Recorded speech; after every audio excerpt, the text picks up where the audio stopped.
trans y esta semana se ha aprobado la ley del deporte y queremos saber si se ha conjugado o no se ha conjugado, si ha neutralizado la ley del deporte, la ley trans o la ley trans sigue vigente. Y vamos a hablarlo con Irene Aguiar.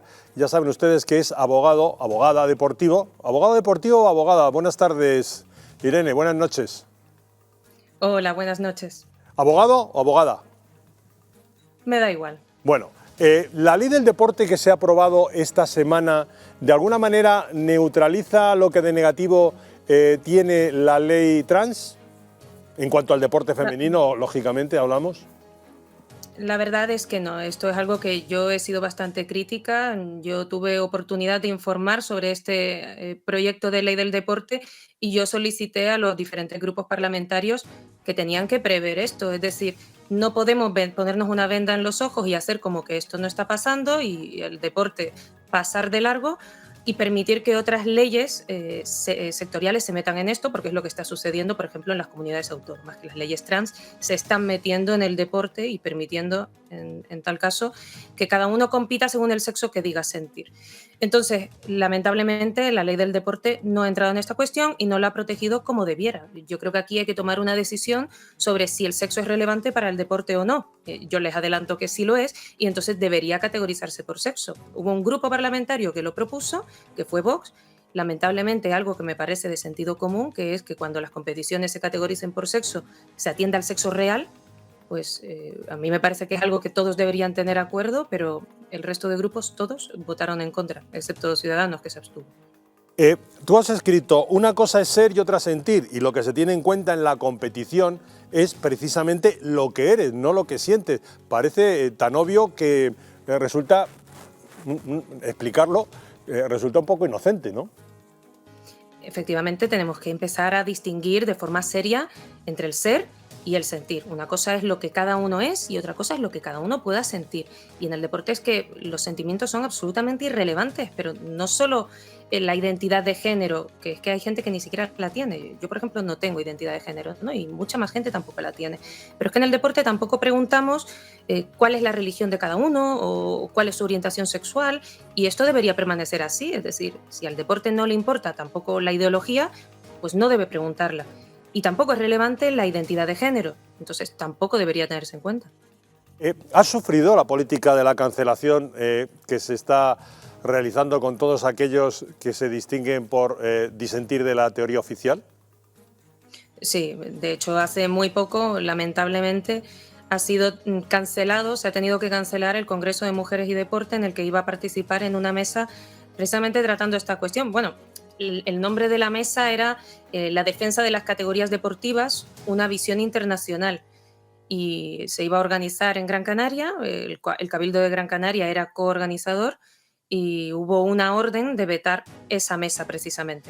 Se ha dicho después por parte del Cabildo que es que en esa mesa se iba a hablar en contra de la ley transcanaria, que es una cosa que a mí me asombra porque ni siquiera yo sabía todavía lo que yo iba a decir, no sé cómo lo saben ellos. ¿Hasta qué punto esta ley trans, siempre refiriéndonos al deporte, porque estamos viendo deportistas digamos, de élite que se están haciéndose con las primeras posiciones precisamente por beneficiarse del sexo biológico, pero ¿hasta qué punto en las categorías inferiores esta ley trans puede estar haciendo daño o puede dañar, Irene? Bueno, tenemos que distinguir entre las categorías inferiores, deporte base, deporte regional y lo que sería el deporte estatal. Esas categorías inferiores se rigen por las leyes autonómicas, ¿de acuerdo? Y ahora mismo tenemos 12 comunidades autónomas que tienen leyes trans que establecen que cada cual tiene que competir conforme al sexo que diga sentir. Y esto lo digo siempre, esto aplica tanto a personas trans como a personas que no sean trans, porque es que cómo se demuestra el sexo que cada uno dice sentir si es que siente algo.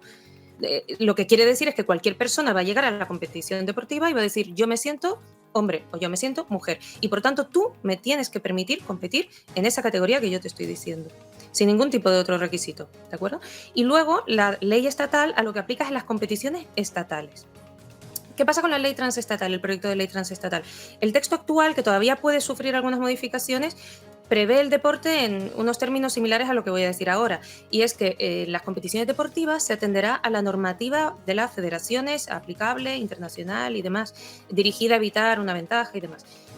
Y entonces hay gente que con eso se piensa que ya está salvado y piensa, bueno, si la Federación Deportiva establece que se compite conforme al sexo biológico, pues ya está, no pasa nada, podemos seguir cambiando el sexo registral y permitir a las personas que quieran cambiarlo, ¿no?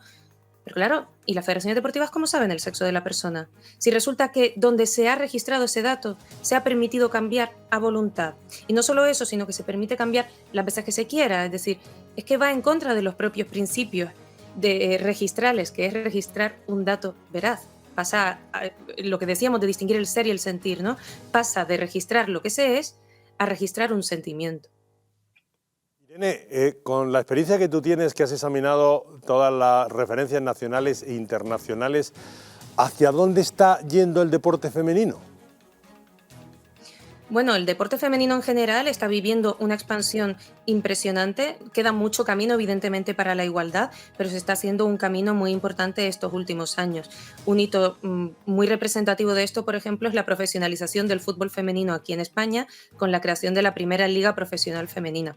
Pero enganchando con este tema, esta ideología de género afecta muy negativamente al deporte femenino. Es decir, estamos viendo que por una parte hay unos grandes avances, pero por otra estamos introduciendo un aspecto que lo perjudica muy gravemente y los frena. Esto es como, una vez utilicé este símil, y que es como si alguien tiene sed, en lugar de darle un vaso de agua, servirla en un colador. Le estás dando agua, pero se está yendo y no la va a recibir. Es un poco el símil que utilizo para ilustrar esto. Y ahora mismo, hablando un poco de las normativas de las federaciones internacionales, lo que yo aprecio es una tendencia a dar marcha atrás a lo que se ha venido permitiendo durante los últimos 20 años, que es permitir a varones competir en la categoría femenina, a veces con unos requisitos, a veces con otros, a veces más exigentes, a veces menos. Veo una tendencia a corregir esto. ¿Por qué? Porque se han dado cuenta del grave error en el que se ha incurrido. Lo que pasa es que me da la sensación de que en España nuestros legisladores están siendo un poco ciegos con esto, no lo están viendo y están yendo por otro camino. Irene, muchísimas gracias por haber estado esta noche con nosotros. Muchas gracias y buenas noches. Muchas gracias a ustedes por la invitación. Buenas noches.